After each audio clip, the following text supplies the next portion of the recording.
الحمدللہ اللہ کی مرضی سے آج 4 سال سے زائد عرصے کے بعد یہ ممکن ہو سکا ہے کہ جامع مسجد کے اس عظیم متبرک اور تاریخی عبادت گاہ میں میں آپ کے درمیان آج حاضر ہوں۔ افسوس، صد افسوس، ہمیں کبھی علیحدگی پسند کہا گیا، کبھی ملک دشمن کہا گیا، کبھی امن دشمن قرار دیا گیا، اور نہ معلوم ہمیں کیا کیا قرار دیا گیا، لیکن ہمارا کوئی ذاتی مفاد نہیں ہے، میرا کوئی پرسنل ایمبیشن نہیں ہے۔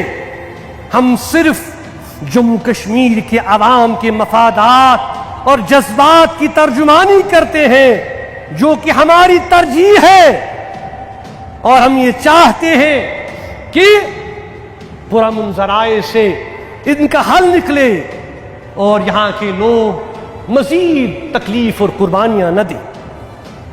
ہم عالمی اور علاقائی سماج میں مختلف مذاہب سے تعلق رکھنے والے لوگوں میں ہر سطح پر پرامن ہم آہنگی چاہتے ہیں، اور کشمیر کی تاریخ اس کی مثال پیش کرتی ہے کہ ہم نے ہمیشہ، اس منبر نے ہمیشہ رواداری کے ماحول کو قائم رکھا۔ اسی سوچ کو مد نظر رکھتے ہوئے ہم نے ہمیشہ اپنے پنڈت بھائیوں کو واپسی کی دعوت دی اور اس بات پر زور دیا کہ اسے یہ کوئی سیاسی مسئلے کے طور پر اسے پیش نہ کیا جائے، بلکہ پنڈت برادری کا مسئلہ انسانی مسئلہ ہے۔ ہم سمجھتے ہیں کہ صرف اور صرف اس مسئلے کو حل کرنے سے ہی امن اور ترقی کے ایک نئے دور اور باب کا آغاز ہو سکتا ہے۔ میرے لیے میرا نوجوان میرا اصل قومی سرمایہ ہے۔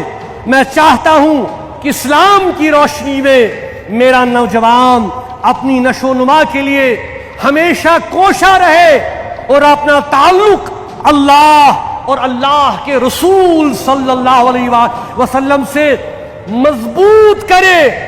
اسی میں ہماری بقا کا راز مضمر ہے۔ وما علینا الا البلاغ المبین۔ اللہم سلمنا وسلم دیننا وسلم ایماننا وثبت اسلامنا واجعل آخر کلامنا من الدنیا شہادت لا الہ الا